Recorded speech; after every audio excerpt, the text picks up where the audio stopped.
በጭብጨባ ተቀበሉት። ዳዊት እየመጣ ነውና ሁላችሁ ተነሱና በጭብጨባ እንበሉለት እስኪ። የሀገራችን ጀግና የምናከብረው የምንወደው ጀግና የኢትዮጵያ ልጅ ሁልጊዜ በቃሉ የሚገኝ ወርቅ ኢትዮጵያዊ ነው። እናከብረዋለን፣ እንወደዋለን። አጨብጭቡ እስኪ፣ ሞታሉ እስኪ፣ እልል በሉ እስኪ ሴቶቻችን በለመኑነት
እንግዶች ይህን የዛሬውን ሻለቃ ዳዊት ወልደ ጊዮርጊስን ለማመስገን የተዘጋጀውን መርሃ ግብር ለመምራት ስለታደልኩ እጅግ በጣም ተደስቻለሁ። ለረጅም ጊዜ ስጠብቀው የኖርኩት ጉዳይ ነውና ነው። ደስ የሚለኝ ዳዊትና ሌሎች ወገኖቻችን ለሀገራቸውና ለሕዝባቸው የላቀ አስተዋጽኦ ያበረከቱትን ሁሉ ከማለፋቸው በፊት በሕይወት እያሉ እናክብር የሚለውን ጥሪ ተግባራዊ ማድረግ በመጀመራችን ነው።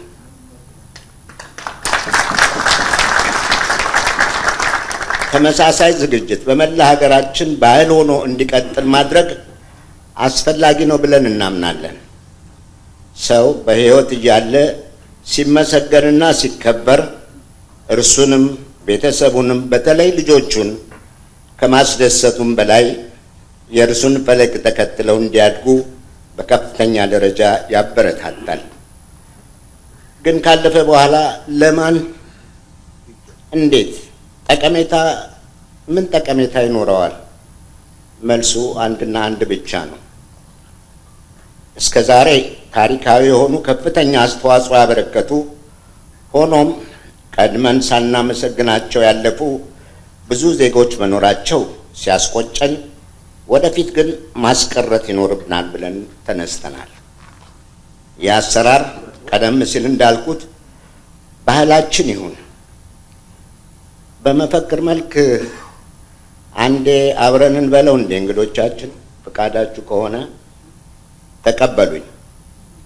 ለኢትዮጵያ ሀገራቸውና ሕዝባቸው እድገት የላቀ አስተዋጽኦ ያበረከቱ ወገኖቻችን ከማለፋቸው በፊት በሕይወት እያሉ ማመስገንና ክብር መስጠት ባህላችን ይሁን። የዛሬው ሻለቃ ዳዊት ወልደ ጊዮርጊስ ወልደ ዮሐንስን ለማመስገንና ክብር ለመስጠት የተዘጋጀው ልዩ መድረክ በዚህ መንፈስ የተዘጋጀና ሌላ ዓላማ እንደሌለው እየገለጽኩ ስለመጣችሁ ከልብ አመሰግናለሁ። ወደ ፕሮግራሞቻችን እንግባ። በቅድሚያ ስለ ዝግጅቱ ዓላማ ከመስተንግዶ ኮሚቴ አቶ ኃይለ ገብርኤል አስረስን ወደ መድረኩ ጋብዛለሁ። አቶ ኃይሌ። አመሰግናለሁ። ክቡር ሻለቃ ዳዊት ወልደ ጊዮርጊስ፣ የተከበራችሁ እንግዶች፣ ለዚህ ዕለትና ሰዓት በሰላምና በጤና ጠብቆ ለዚህ ያደረሰን አምላክ ይመስገን። ክቡራትና ክቡራን፣ እንደ እውነቱ ከሆነ ይህ ፕሮግራም ከፍ ሲል እንደ አፍሪካዊ በአህጉር ደረጃ፣ ዝቅ ሲል እንደ ኢትዮጵያዊ በብሔራዊ ደረጃ ሊከበር የሚገባው ዝግጅት በሆነ ነበር።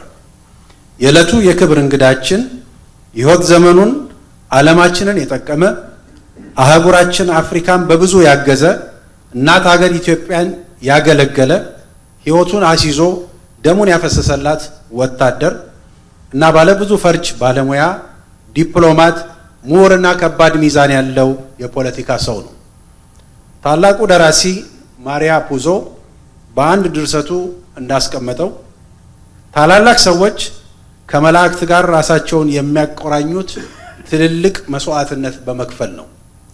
ርካሽ ሰዎች ደግሞ ለትንሽ እርካታ ሲሉ በገሃነመ እሳት መቃጠላቸውን እያወቁ ወደዛ ያመራሉ ይላል። ይህ ጥቅስ ብዙ ቁም ነገሮችን በአጭር የሚገልጽ የጠቢብ ሐሳብ ነው።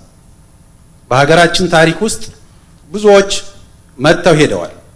ዛሬም አሉ፣ ነገም ይኖራሉ።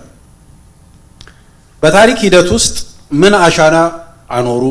ሌጋሲያቸውና ስራ ተግባራቸው ትውልድ የሚማርበት ወይስ የሚያፍርበት የሚለውን ቀሪው ትውልድና ታሪክ የሚመዝነው ሀቅ ነው። ታላላቅ ሰዎች ስለ እውነት፣ ስለ ሀቅ፣ ስለ ሕዝብ ጥቅምና መብት ሲሉ ስልጣናቸውን፣ ምቾትና ሕይወታቸውን ይሰጣሉ። ከግል ፍላጎታቸው ይልቅ ብዙሃንን ያስቀድማሉ። በዚህ ጎዳና ከተጓዙት ታሪክ በወርቅ ሚዛን ለክቶ ከፍ ከሚያደርጋቸው ከዋክብቶቻችን አንዱ ዛሬ ልናመሰግነው በመካከላችን የተገኘው ታላቁ ኢትዮጵያዊ ክቡር ሻለቃ ዳዊት ወልደ ጊዮርጊስ ነው።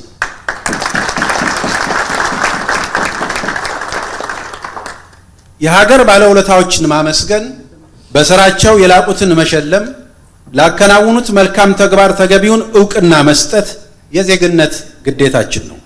ይህም በመሆኑ ለትውልድ ምሳሌና አስተማሪ፣ ለሕዝቡ መብትና ጥቅም ተቆርቋሪ የሆነውን የዛሬውን ልዩ እንግዳችን ክቡር ሻለቃ ዳዊት ወልደ ጊዮርጊስን በዚህ ደረጃ ለማክበር የተነሳ ነው።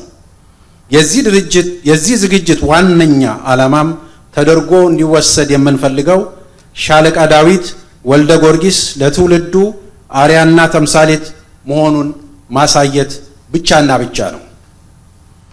በመጨረሻም ይህ ዝግጅት የተሳካ እንዲሆን በሐሳብም በገንዘብም የተባበሩንን ሁሉንም እናመሰግናለን። አቶ ኃይለ ገብርኤል አስረስን በጣም አመሰግናለሁ። ጥሩ ማብራሪያ ነው ያቀረቡልን። ዝክረ ዳዊት ወልደ ጊዮርጊስ አጠር ያለ በምስል የተቀናበረ የተመስጋኙን ታሪክ በጥቂቱም ቢሆን የሚያሳየው በእኔ የተዘጋጀ ፊልም ደግሞ ነው። ዳኒ። ዝክረ ዳዊት ወልደ ጊዮርጊስ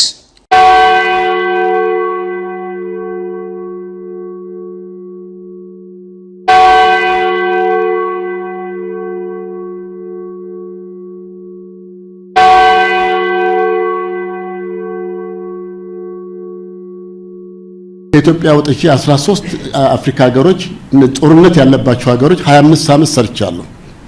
በእያንዳንዱ ቦታ አገር ሲነሳና ሲወድቅ አይቻለሁ፣ ሲወድቅና ሲነሳ አይቻለሁ።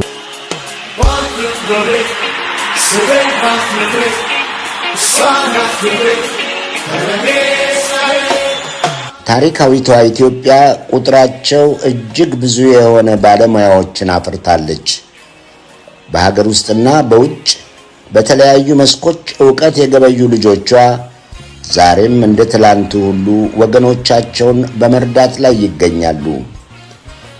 ለውድ ሀገራቸውና ሕዝባቸው እድገት የላቀ አስተዋጽኦ ላበረከቱ ድንቅ ልጆች በሕይወት እያሉ የሚገባቸውን ክብርና ምስጋና መስጠት ደግሞ ኢትዮጵያዊ ባህላችን ሊሆን ይገባል። በዚህም መሰረት ነው ዛሬ ሻለቃ ዳዊት ወልደ ጊዮርጊስን የምናቀርበው። ይህንኑ ዓላማውን ዳዊትን ማስተዋወቅና ማመስገን ላይ ብቻ ያተኮረ አጠር ያለ የቪዲዮ ቅንብር እንድትከታተሉ በታላቅ አክብሮት እንጋብዛለን።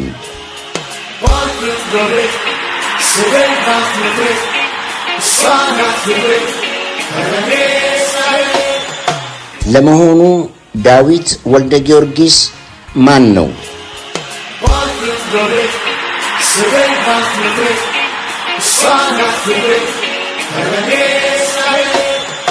ዳዊት የአንጋፋው ጋዜጠኛ የሊቁ የብላታ ወልደ ጊዮርጊስ ወልደ ዮሐንስና የወይዘሮ ዋካ ድንቄ ልጅ ነው።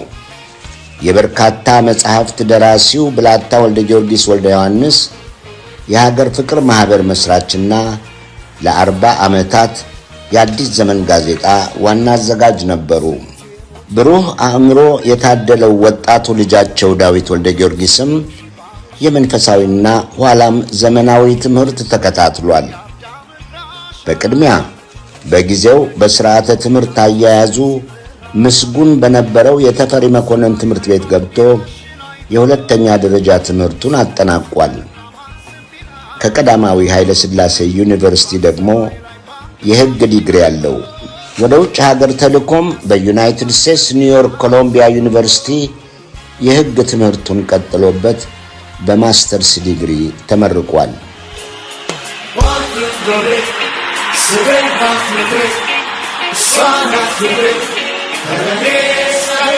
ዳዊት ወልደ ጊዮርጊስ የ1966ቱን አብዮት ተከትሎ ነበር አገሩንና ወገኖቹን ለመርዳት ሲል በዳላስ ቴክሳስ ሲከታተል የነበረውን የዶክትሬት ትምህርቱን አቋርጦ ወደ ኢትዮጵያ ፈጥኖ የበረረው።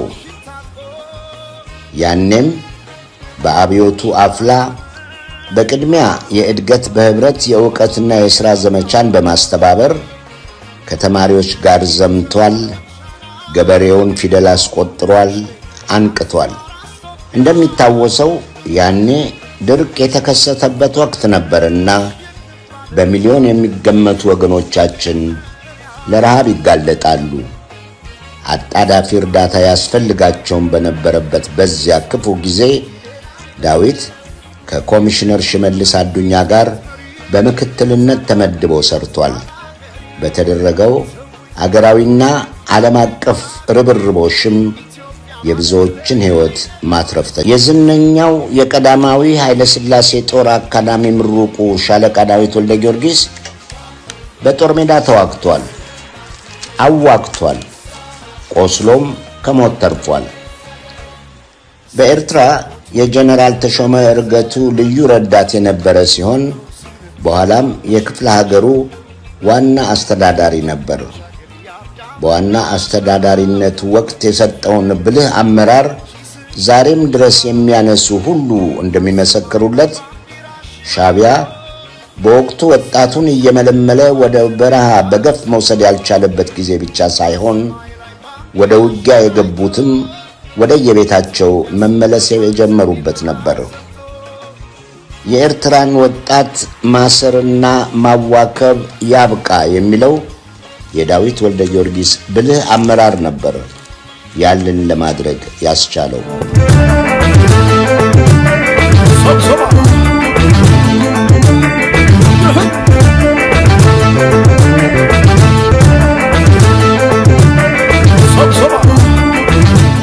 ሻለቃ ዳዊት ወልደ ጊዮርጊስ ወታደራዊ ትምህርቱን በመቀጠል በተለያዩ የዩናይትድ ስቴትስ ከተሞች በሚገኙ ስመጥር አካዳሚዎች ገብቶ በብቃት ሰልጥኗል። ከነዚህም ፎርት ቤኒንግ ጆርጂያ እና ፎርት ኖክስ ኬንታኪ ይጠቀሳሉ።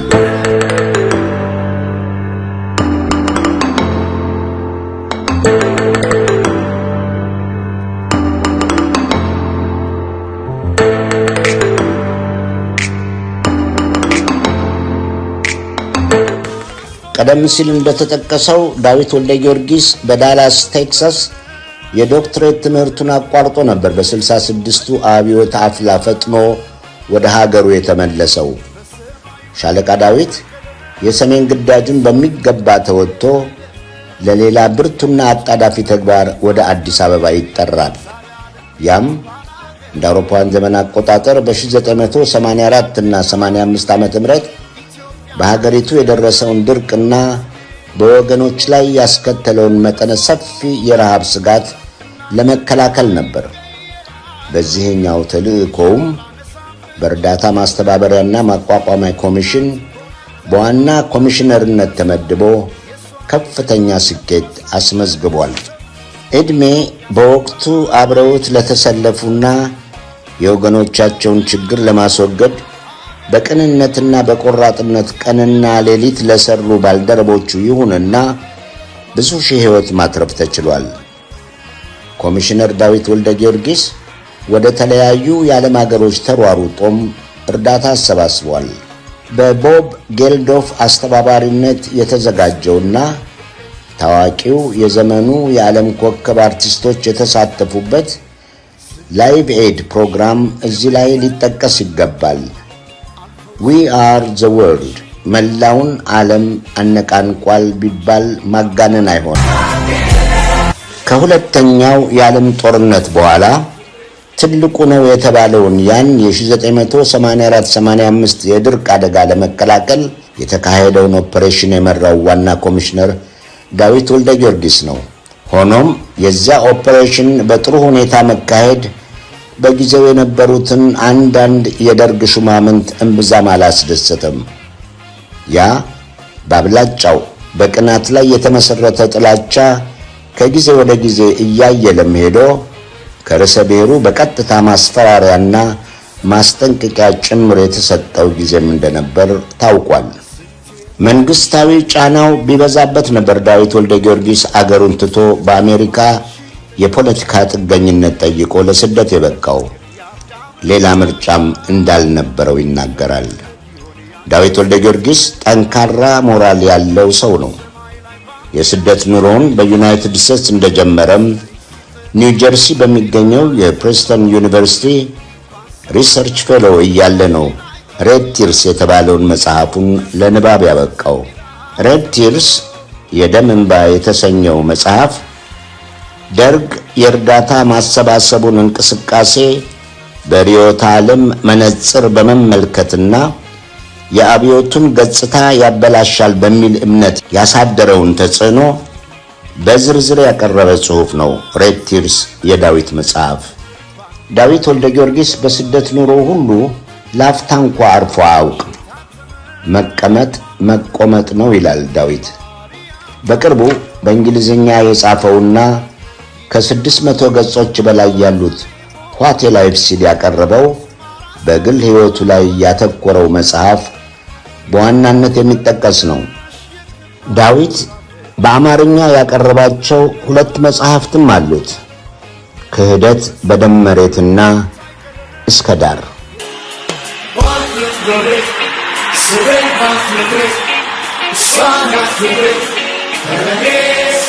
ኮሚሽነር ዳዊት ወልደ ጊዮርጊስ እንደ አውሮፓውያን ዘመን አቆጣጠር የ1984 እና 85ቱን በኢትዮጵያ የደረሰ የተፈጥሮ አደጋ ለመቋቋም የሰጠው ብልህ አመራርና የማስተባበር ችሎታ በብዙ የውጭ ሀገር መጻሕፍትና ልዩ ልዩ የጥናት ጽሑፎች በስፋት ተገልጿል።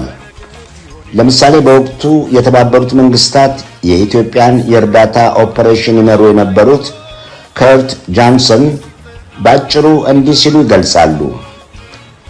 የዳዊት አመራር ባይኖር ኖሮ በረሃብ ሊያልቁ የሚችሉትን የሚሊዮኖች ሕይወት ማትረፍ አይቻልም ነበር። Myself, my generation grew up with intense passion for the country and for the people of Ethiopia. It was extremely difficult to think otherwise. Ethiopia is in my heart, Ethiopia is in my mind. I lived the life with a full sense of Ethiopian history, with a full sense of the culture which I practice, religion that I practice. በዓለማችን በእርዳታ ስራቸው ስማቸው ደምቆ የሚነገርላቸው ማዘር ቴሬሳ ኋላ ሴንት ቴሬሳ ዳዊት ከኢትዮጵያ ከወጣ በኋላ በላኩት የእጅ ጽሑፋቸው ባጭሩ የሰጡት የምስክርነት ቃል ደግሞ ሌላው ነው። ማዘር ቴሬሳ እንዲህ ነበር ያሉት። ኢትዮጵያ ውስጥ ያ አስከፊ ድርቅና ረሃብ በተከሰተ እጅግ አስቸጋሪ ወቅት ዳዊትን አውቀዋለሁ። ለሕዝቡ ያለውን ከፍተኛ ፍቅርና ሩህሩህነትም አሳይቷል። ለመርዳት ሁልጊዜም ዝግጁ ነበር። እዚህ ላይ ማህበረሰባችን ሊረዳው የሚገባ አንድ ሀቅ አለ። ዳዊት ወልደ ጊዮርጊስ ከሀገር ከወጣ ከ6 ወራት በኋላ ከፍተኛ የመንግስት ባለስልጣን ስለነበርና በዓለም አቀፉ ህብረተሰብ ዘንድም የነበረው ተቀባይነት የወቅቱን መንግስት ስላስፈራው ከፍቶበት የነበረው ዘመቻ ነው። ማን ይናገር የነበረ ማን ያርዳ የቀበረ እንዲሉ ግን በወታደራዊው የደርግ መንግስት ምክትል ፕሬዝዳንት የነበሩት ሌተና ኮሎኔል ፍስሐ ደስታ በሐሰት ላይ የተመረኮዘ ክስ መሆኑን በማያሻማ ቋንቋ ግልጽ አድርገዋል። ሌተና ኮሎኔል ፍስሐ ደስታ አብዮቱና ትዝታዬ በሚል ርዕስ በቅርቡ ባሳተሙት መጽሐፍ በዳዊት ወልደ ጊዮርጊስ ላይ ቀርቦ የነበረው ውንጀላ ምንም መሰረት የሌለውና የስም ማጠልሸት ዘመቻ ነው ብለዋል። ሌተና ኮሎኔል ፍስሐ ደስታ በመጽሐፋቸው ገጽ 375 ላይ እንዲህ ነበር ያሉት። በሻለቃ ዳዊት ላይ የተፈለገው አይነት ክስ ይቅረብ፣ ምንም አይነት የስም ማጥፋት ዘመቻ ይካሄድበት፣ በአገራችን ተከስቶ በነበረው ድርቅና ረሃብ ወቅት ከያቅጣጫው ይሰነዘርበት የነበረውን ሴራና ተንኮል ተቋቁሞ የውጭ እርዳታ ሰጪዎችን በማግባባትና በማስተባበር ከፍተኛ እርዳታ በማስገኘትም ፈጣን ውሳኔ በመስጠት ሰለቸኝ ደከመኝ ሳይል የሚሊዮኖች ዜጎችን ሕይወት የታደገ ኢትዮጵያዊ ጀግና ነው።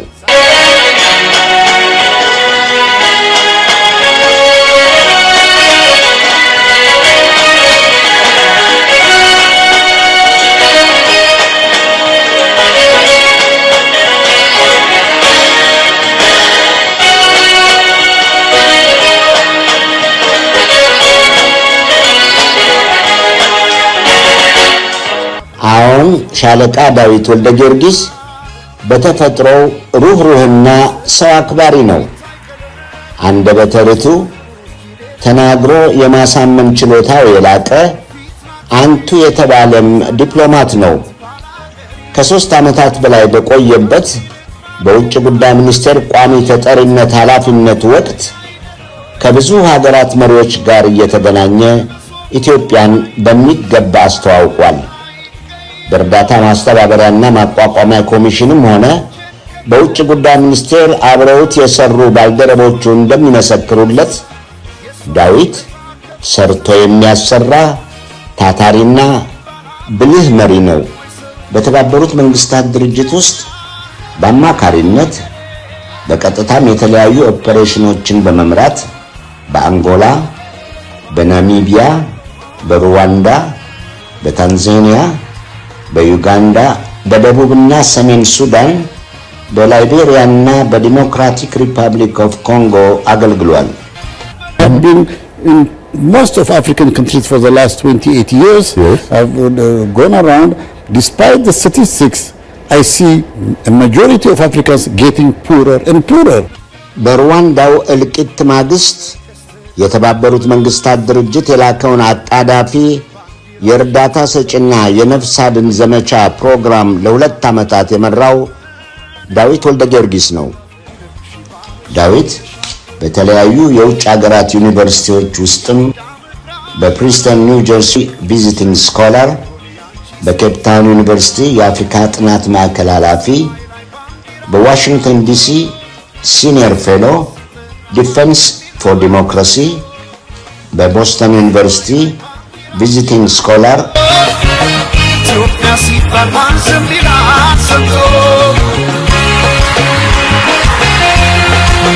ዳዊት ሕይወቱ ሁሉ ሩጫ ነው።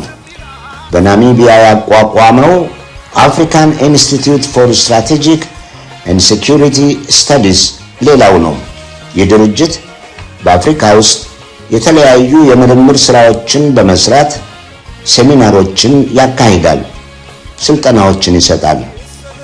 አህጉሪቱ የሚያጋጥማትን የስትራቴጂና ሴኩሪቲ ችግሮች የሚጠቁሙ ውይይቶችን የሚያዘጋጅ፣ ጥናታዊ ጽሑፎችን የሚያቀርብ በዳዊት ወልደ ጊዮርጊስ የሚመራ ከ3 ዓመታት በፊት ያቋቋመው ድርጅት ነው።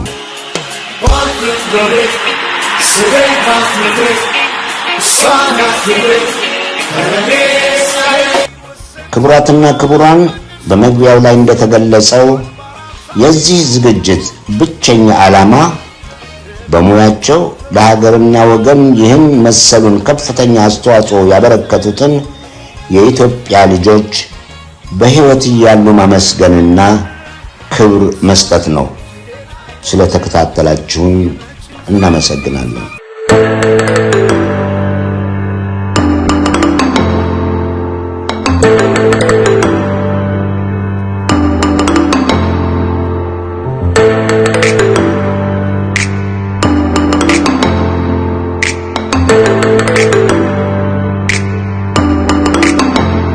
ወደ ቀጣዩ መርሃ ግብር እንለፍ። ዶክተር ጌታቸው በጋሻውን አስቀድማለሁ። ዶክተር ጌታቸው በቺካጎ ሃርፐር ኮሌጅ የኢኮኖሚ ፕሮፌሰር ናቸው። ቀረብ ያለ የሥራ ጭምር ትውውቅ አላቸው ከሻለቃ ዳዊት ወልደ ጊዮርጊስ ጋር። ዶክተር ጌታቸው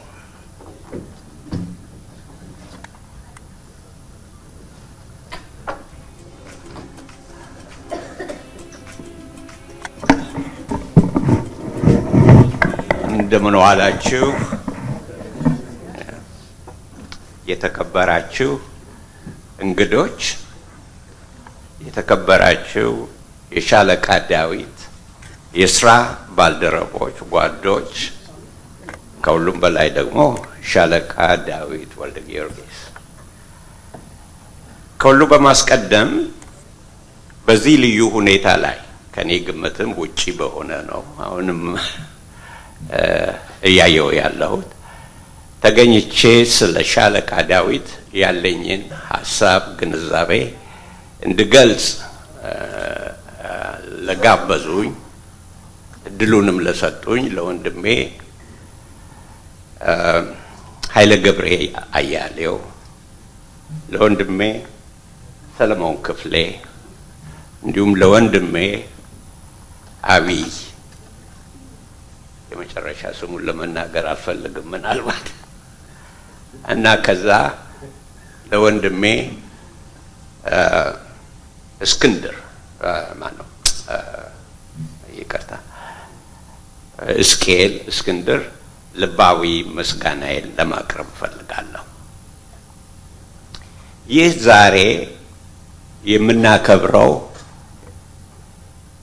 ኢንዲቪጁዋል ወይም ግለሰቡ ሻለቃ ዳዊትን ብቻ ሳይሆን የህይወት ጉዞና ድሎች እና በጎ አስተዋጽኦች ውጤቶችን ነው። በዚህ ላይ ተገኝቶ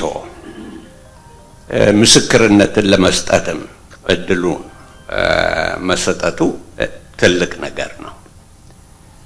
ብዙ ጊዜያችሁን ለማጥፋት አልፈልግም።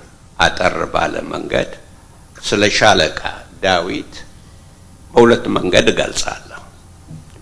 አንደኛው ስለ ሻለቃ ዳዊት ነው። ሁለተኛው ደግሞ ሻለቃ ዳዊትን ነው። ስለ ሻለቃ ዳዊትና ሻለቃ ዳዊትን መግለጽ የተለያዩ ነገሮች ናቸው። ስለ ሻለቃ ዳዊት ከብዙ ሶርሶች ወይም ከብዙ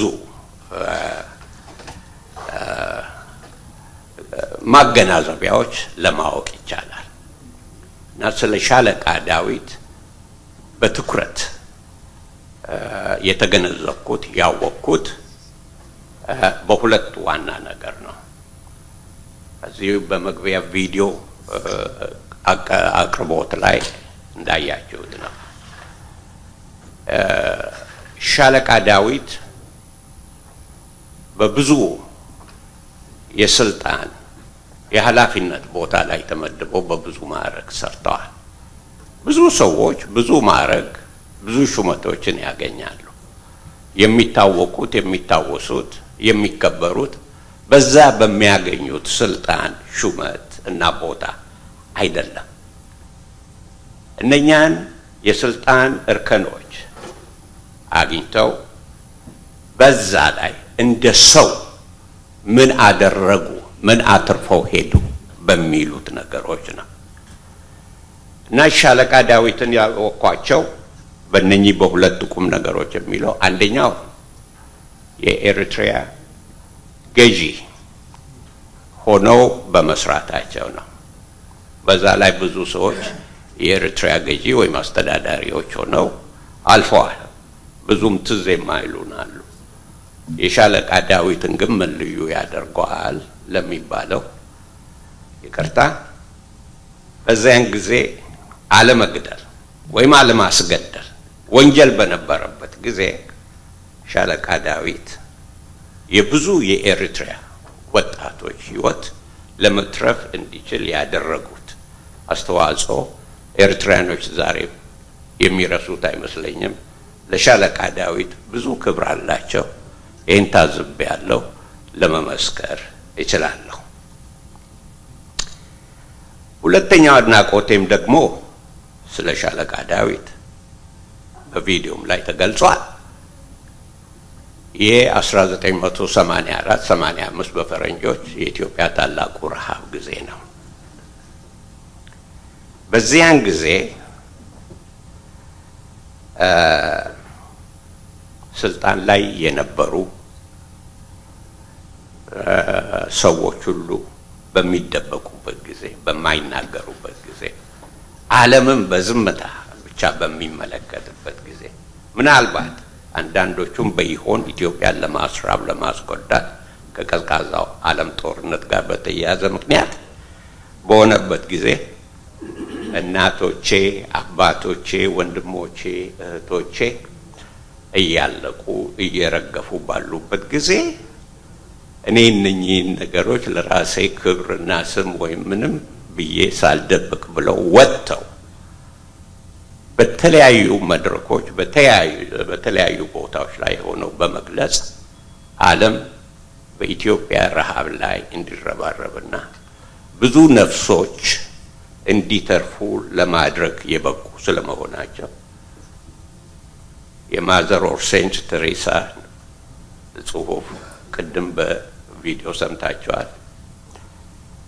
ከዛ በበለጠ ደረጃ የዓለም መሪዎች የተገነዘቡ እስከ ዛሬ ድረስ የሚመሰክሩ ናቸው። አሁን በቅርብ ጊዜ እንኳን እንደገና እኔ በዚህ በሲኤንኤን ያን ጊዜ እንደገና ተመልሰው እያቀረቡ የሚያሳዩ ቪዲዮዎችን ስንከታተል ነበር እና ታሪክ የማይረሳውን አስተዋጽኦ ሰርተው አልፈዋል። እነኚህ ሁለት ነገሮች ለእኔ ትልቅ የሰው መመዘኛ ተግባሮች፣ ትልቅነት የሚያሳዩ ነገሮች በመሆናቸው እንግዲህ እኔ በግል እሳቸውን ከማወቄ በፊት ስለሳቸው አውቅ ነበር ምለው ይሄንን ነው። ከዛ በላይ ግን እኒህ ብርቱ ሰው እስከ ዛሬ ድረስ ስልጣን ላይ በነበሩበት ጊዜ በአገሪቱ ውስጥ ዴሞክራሲ፣ የሰብአዊ መብት መከበር፣ የእኩልነት መስፈን እንዲመጣ ያላሰለሰ ትግል ሲያደርጉ ለዛ በጽሁፍ፣ በንግግር፣ በተግባር ሌሉ ብዙ ያደረጓቸው። በነገራችን ላይ ስለሳቸው ታሪክ ተናግሮ ለመጨረስ አባይን በጭልፋ እንደማለት ያህል ነው። ከ600 በላይ የሆነው መጽሐፋቸው ስለዚህ ነው የሚያወራው። እሱን አንብቦ ለረጅም ጊዜ አጥንቶ መረዳት እንጂ በእኔ በኩል ይሄንን ለማቅረብ አልችልም። ግን ዋናው ነገር ዛሬም ከትግል አልተለዩም። ትክክለኛውን የትግል መንገድ ደግሞ ለመያዝ ወደኋላ አይሉ ግልጽ በሚሆንበት ጊዜ። ስለዚህ ሻለቃ በጣም አከብሮታለሁ። በጣም ረጅም ጊዜ እመኛለሁ።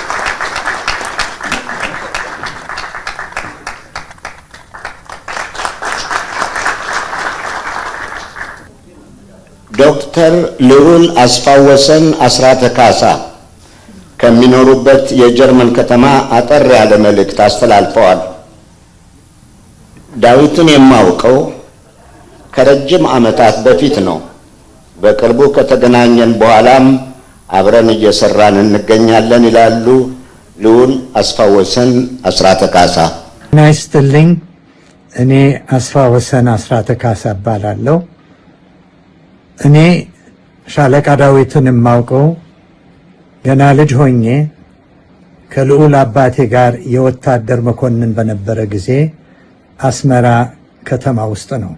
በእርግጥ በዝና በኢትዮጵያ መንግስት ውስጥ በተለያየ ኃላፊነት መስራቱን አውቃለሁ። በኋላም የደርግ መንግስትን የፖለቲካ አካሄድ ተቃውሞ የውጭ ጉዳይ ምክትል ሚኒስትርነቱን ቦታ ለቆ መሰደዱንም ተከታትያለሁ። በዚህ አድራጎቱ በደርግ መሪዎች ሲወገዝ፣ በለውጥና ሰላም ፈላጊው ብዙሃን የኢትዮጵያ ሕዝብ ደግሞ አድናቆት ሲችረው ተከታትያለሁ። በተለያዩ የአፍሪካ ሀገራት የዩናይትድ ኔሽን ዲፕሎማት ሆኖ ሰፊ አገልግሎት መስጠቱንም አስታውሳለሁ። እንግዲህ ቸሩ አምላክ ለሻለቃ ዳዊት ረጅም ዕድሜ ሰጥቶልን የኢትዮጵያን ታላቅነትና የኢትዮጵያን ሕልውና አንዱን ቀን እንደገና ተነስታ ለማየት እንዲያበቃን ጸሎቴ ነው። ኢትዮጵያችን ነፃነቷን ጠብቃ ለዘላለም ትኑርልን። ጀርመንና እንግሊዝ ይቀራረባሉ መሰለኝ። ለእኛ ትንሽ ራቅ ቢሉም ወደ እንግሊዝ ሀገር ስንሻገር የቀድሞውን የኢትዮጵያ ሰራዊት መኮንን ሻለቃ ማሞ ለማን እናገኛለን። የሻለቃ ዳዊትን የውትድርና ሕይወት ይተርካሉ። እናድምጣቸው። ሰላም አለቃዬና አስተማሪ ሻለቃ ዳዊት ወልደ ጊዮርጊስ፣ እንኳን ለዚህ ለመመስገን ቀን አበቃ። እንኳን ደስ አለ ጌታዬ። ሻለቃ ማሞ ለማ እባላለሁ። የቀድሞ የኢትዮጵያ ሰራዊት አባል። ከዚህ ሁለተኛዋ አገሬ ሆና ከምታኖረኝ ከሀገር እንግሊዝ ነው። እንግዲህ እኔና ሻለቃ ዳዊትን የሚያመሳስለን ነገር ቢኖር ሁለታችንም የኢትዮጵያ የቀድሞ ጦር ኃይል ወይም ምድር ጦር ሰራዊት አባል የነበርን እና ሌላው ደግሞ ወታደራዊ አገልግሎታችን ያቆመው በሻለቃ ማዕረግ ላይ እንዳለን መሆኑ ነው። ከዚህ በዘለለ በእድሜም ሆነ በትምህርትና በእውቀት እንዲሁም በአገልግሎት ደረጃ ጨርሶ የማንገናኝና ከአለቃዬና አስተማሪ እጅግ ታናሽና ትንሹ ሰው መሆኔን በተለይ ለማታውቁኝ ሰዎች አስቀድሜ መግለጽ እወዳለሁ። ይህ ሆኖ እያለ አለቃውን አንተ ብሎ እንዲጠራ ሕግ ወታደር በተለይ ወታደር አለቃውን አንተ ብሎ እንዲጠራ ሕግ ባይፈቅድለትም ለእኔ ግን ከራሱ ከሻለቃ ዳዊት በተሰጠኝ ልዩ ፈቃድና መመሪያ መሰረት እነሆ አንተ እያልኩ ስለምጠራው አሁንም አድሬስ የሚያደርገው በዛው መሰረት መሆኑን እንዲታወቅልኝ እሻለሁ። ሻለቃ ዳዊት ወልደ ጊዮርጊስ ከወጣትነቱ ዕድሜው አንስቶ ሀገሩን በውትድርና ከማገልገል ጀምሮ በኢትዮጵያ ውስጥ ከዝቅተኛ እስከ ከፍተኛ ባሉ የተለያዩ የሥራ ኃላፊነት እርከኖች ላይ ሆኖ ላበረከተው አስተዋጽኦ ከዛም በስደት ዘመኑ ሀገሩን ከልቡና ከአእምሮ ሳያወጣ ለሀገሩና ለዓለም ሀገራት ጭምር ላበረከተው አገልግሎት በእኛ በኢትዮጵያውያን ዘንድ ብዙም ለማይዘወተረው ለመመስገን ጋር መብቃቱ በእጅጉ ያስደስታል። ይህ አይነቱ የሀገር ባለውለታ ተምሳሌ ሰው በሕይወት እያለም መመስገንና መከበር ለተመስጋኙ ብቻ ሳይሆን ከዛም ባሻገር ለሌሎቹም የእሱም ፈለግ ተከትለው ለሀገራቸውና ለሕዝባቸው ተቆርቋሪ በመሆን በጽናት ለሚታገሉ ትልቅ ማበረታቻ ስለሆነ ዝግጅቱን ላስተባበሩትና ለተገበሩት ከፍተኛ ምስጋና እያቀረብኩ አለቃዬንና አስተማሪን ሻለቃ ዳዊትን ረጅም ዕድሜና ጤና እመኝለታለሁ። ሻለቃ ዳዊት ወልደ ጊዮርጊስ ለሀገር ኢትዮጵያና ለሕዝቧ ለሰጠኸው አገልግሎት እናመሰግናለን ጌታዬ።